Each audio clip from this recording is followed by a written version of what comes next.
excited to be here and to be presenting this. And it's so lovely to see so many faces that I know, and of course, new faces as well. And this topic that I'm talking about today, business that connects, and how energy, structure, and strategy create results. And this is a really important topic because, let's face it, at the end of the day, business is all about the connections that we make and how we connect with other people. And that can be connecting with our clients, our teams, ourselves even. That's really important. And the way that we do connect will either move us forward in business and in life, or it will hold us back. And so this is really the theme I'm going to be talking about tonight.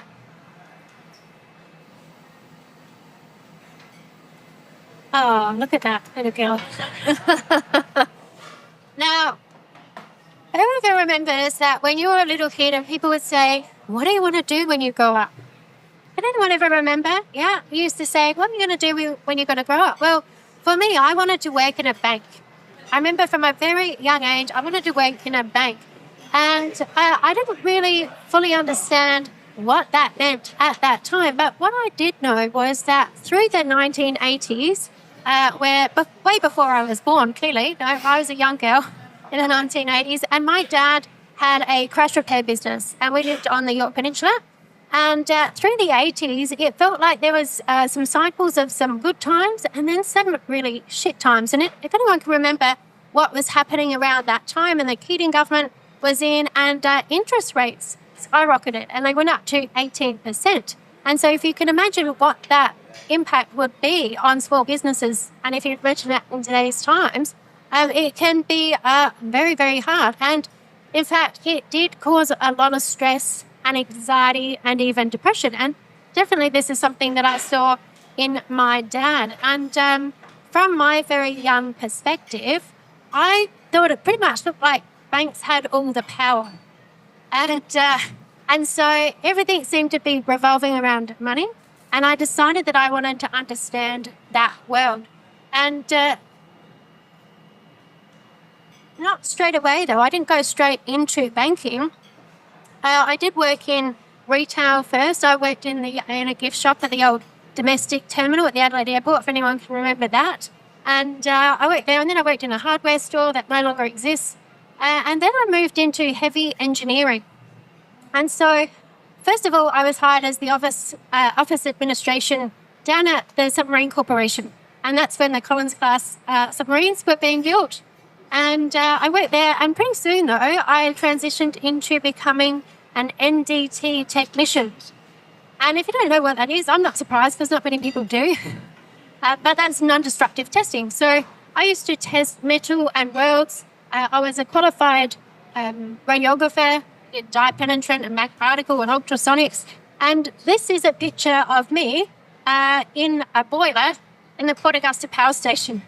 This is around 1995. And so what we were doing there was thickness testing the bends to see if they were being eroded, because you couldn't see from the surface what the thickness of those bends were. So we were in there testing that. And that power station was decommissioned in 2016, and it was demolished in 2019, so it's not there anymore. But there was a nice view from the top over the Spencer Gulf. So during that time, power stations, submarines, aircraft, metal and welds I would test. I would even crawled around in the ballast tanks of a ship once. That was a pretty dirty job. I didn't really love that one so much. And then Lonsdale Oil Refinery, we did some shutdowns down there as well before it closed in 2003. And my job was to find the hidden defects and the gas pours and the cracks and the erosions and pretty much the stuff that made a structure weak. That was a really important job. And because the thing is that these defects couldn't be seen from the surface, right? So everything might look fine on the surface, but if the inner structure wasn't solid, then that could be disastrous. And that's a metaphor that I still really use today. Just like in engineering, the same thing happens in business and in people, where there's unseen misalignments, whether that's emotional or energetic or structurally. they eventually lead to breakdowns and failed results. And that's not good. And so what you don't see on the surface is often the stuff that matters the most. That's the structure of what's going on underneath. And so that principle of deep structural integrity really stuck with me and become the foundation of how I work now.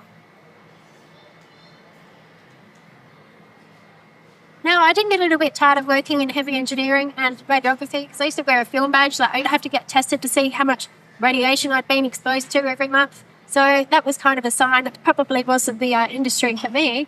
And so I thought I would make the move into banking that I always wanted. So I did move into banking, and I worked in banks for 10 years. And I got some, real good understanding of financial systems and the flow of money. And from there, I studied accounting and I ended up working in the finance department at the National Wine Centre for about 6 years. That was a pretty good job. There was lots of free wine and events and things that happened, which kind of suited me at the time. And from there, I then stepped into money coaching. And so I worked with people that were having problems managing their money. And what I learned across those roles is that business isn't just about numbers or compliance. And it's also about the relationship that we have with money. How do we relate to money? How do we feel about money? And I really began to see the emotional patterns that people had around their finances, their behaviours, their fears and their beliefs, and how that would show up. And so that's when I moved into the personal development industry. And around 2015, I got into the coaching world, and this is a variety of pictures that you can see of me doing lots of trainings and workshops and webinars, and you can see here I even taught people how to break 19 mil thick pine boards with their bare hands. Who's my board breakers in the room? Yeah. We've got a few board breakers. It's a very exciting thing to do, and I was involved in some global trainings and doing some speaking and all kinds of things. And so I went really deep into understanding NLP, which if you're not sure what NLP is, it's neuro-linguistic programming, hypnotherapy, timeline therapy, and coaching. And I became a master coach, and then I kept studying, became a trainer, then eventually a master trainer. So I was teaching coaching and communication skills for around 8 years. And I went really deep into communication, emotional conditioning, belief systems, and people's personal power. And what I saw over and over again was that business success is deeply personal. It's a very personal thing, and you can't separate who you are from how you show up. Right? Your business won't outperform how you feel about yourself, and not sustainably anyway. So now I coach and mentor other coaches and practitioners and therapists, and really help them build businesses that support their growth, businesses that allow them to pay themselves properly. That is a big thing that I focus on. How much are you paying yourself? Are you paying yourself super? Because if you have a business, it should definitely be better financially for you than if you had a job. Right? That's a given. And so really helping people make sure that they have all of those structures in place, and really being able to manage their capacity as well so that they don't burn out. Because, people go, oh, I don't want to work this full-time job anymore, and they leave to go into a business where they work 20 more hours a week. Well, that's maybe not the dream, right? But when we have the structure in place, we can really make a business work for us. And so I do this work through my signature programs. One is called Business Alchemy, and the other is called Elevate. Elevate is especially for NLP trained coaches, because that is an area of expertise that I help. And so I give them a lot of structure and mentoring to turn their skills into successful, sustainable businesses. Now, I also work with CEOs of small to medium businesses, and I do a couple of things there. And one is really looking at a lot of the CEOs that come to me usually come to me because they've got a lot of stress and anxiety and even depression. And so we do some therapy and coaching around that. But then we look at the structure of their business. And, some of my clients have grown from scratch 7- and 8-figure businesses. And although they've put structure in place, the structure that worked when they were doing a couple of million a year isn't quite working when they're doing 20 million a year. So we look at what is it in that space that needs to be adjusted so that it takes the pressure off of them and things are working well. And I also provide tailored coaching packages and workshops that support not just the CEO, but their leadership teams as well. And really focusing on coaching skills, communication, and emotional intelligence, because these are skills that are so important in the workplace now. And whenever I'm talking to businesses, so many of their problems are people problems. And so if we can help support the people, then the business just works more efficiently.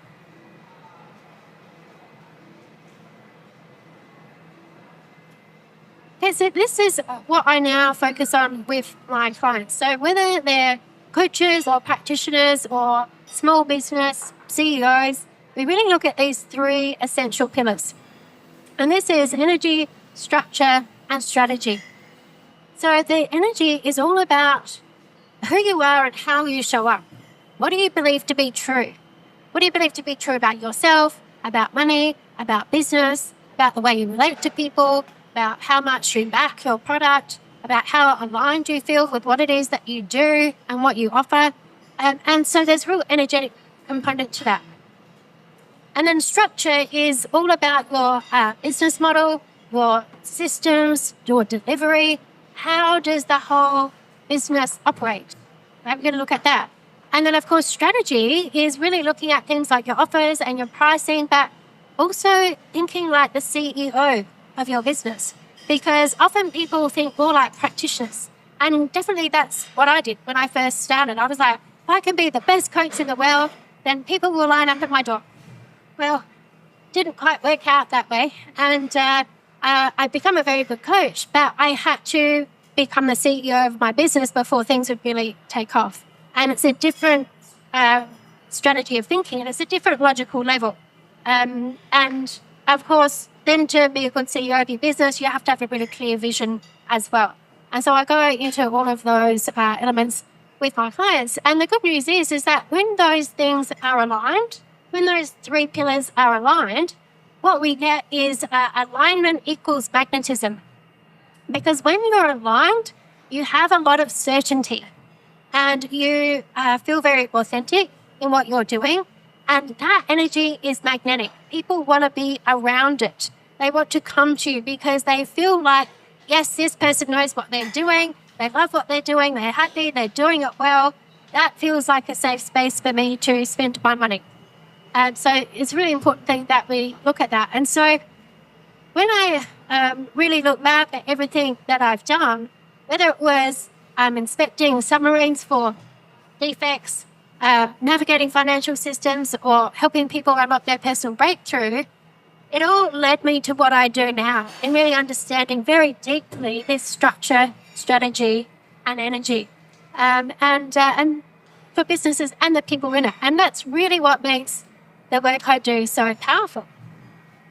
Now, sometimes people go, ooh, energy. That sounds a little bit out there. So,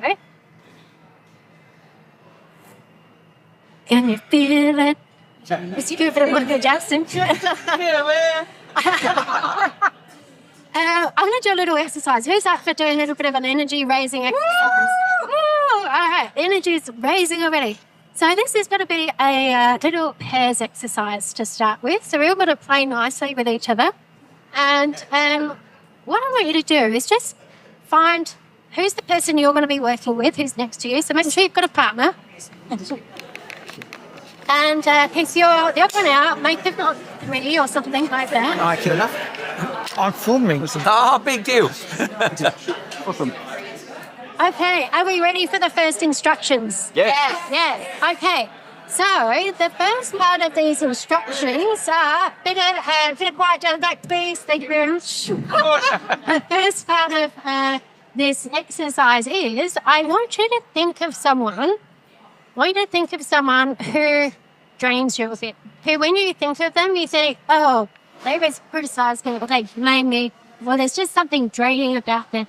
Right? Has everyone got someone like that they can think of? Yes. Okay, now hold that person in your head and turn and look at the person next to you.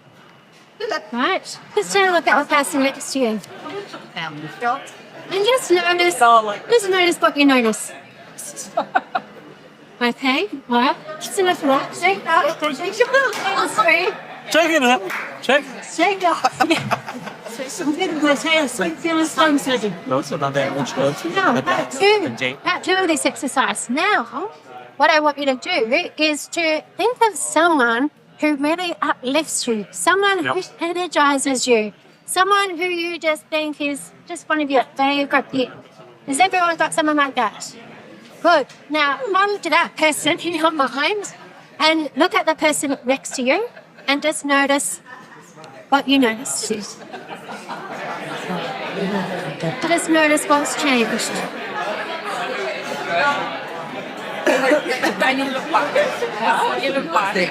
Okay, we can hear the noise has gone up. It sounds like that's a little bit energizing already. Okay, all right. We're ready. Who's ready for part three of this exercise? Okay, this is where the energy is really going to go up. Okay, now, what I want you to imagine now is I want you to imagine someone you've always wanted to meet. Matt McQuinley. No, I'm joking. It might be Brad Pitt. It might be Matt McQuinley. It might be Beyonce. It might be whoever. I don't want to assume who that is for you, but someone you've always wanted to meet. Someone that you thought, oh my God, if I met that person, it'd be amazing. Has everyone got someone in mind? Yes. Now, what I want you to do now is you're going to stand up and you're going to go around and meet at least 2 people and pretend that they're that person. Do you want to? So, as an example, we could go, oh my God, yes, you. Oh my God, I'm so excited to meet you. It's amazing. All right, have we got that? You don't have to hug them. But, just stand up and go and meet three.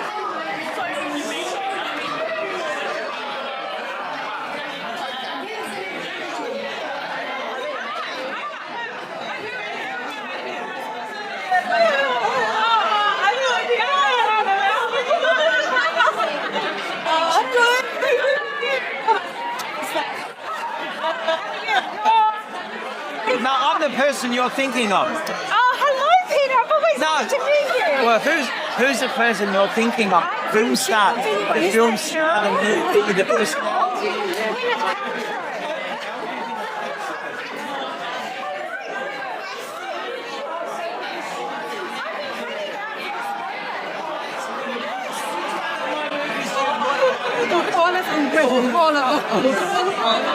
So who are we?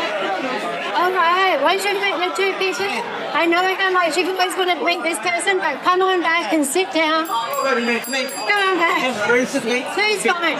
Oh, yeah. Come on back and have a seat. Met him. You can speak to your favourite person shortly again. Right. Wow. So if I was the Pope, how would you feel? Back to your seat. On it. Ring that bell, Ron. Ding, ding, ding. Hey, Blanchett. Yes. She is great to Yes. work with. Yes. Oh, wow, that was yes, I didn't even know where that came from. I felt like I was throwing my voice. It was amazing. Yeah. Okay, good. So coming back to your seats. All right. Who noticed the difference in the energy? Woo! Yes. Excellent. And this is really important. And people at the back, I know how much you'd love meeting those people, but if you could come back and sit down, that would be amazing. Let's just reflect a bit on what happened. Because in this exercise,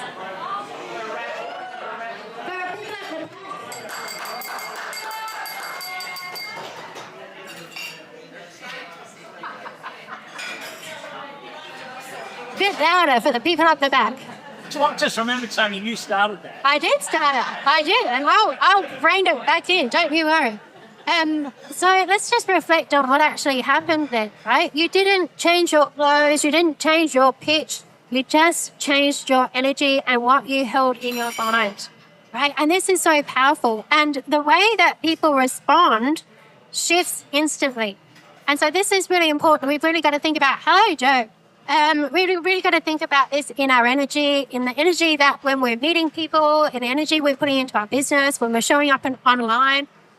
This is the real key. And people are drawn to your business when your brand affirms their identity. Right? This is really important. People are drawn to your business when your brand, and this could be your personal brand or the brand of your business, affirms their identity. And so what that means is that your presence, your message, and your energy helps them feel more like who they want to be. And when you can do that, people want to be around you, right? So really important. And when you have that positive energy and you're emotionally consistent in your energy, so people know what to expect from you, then they trust you, right? They buy from you. Not because you're pushy, but because you're aligned and they feel that. It feels good for them to do business with you. All right. So thank you so much for being part of this experience this evening and for raising the energy. I can feel it from here. It feels amazing.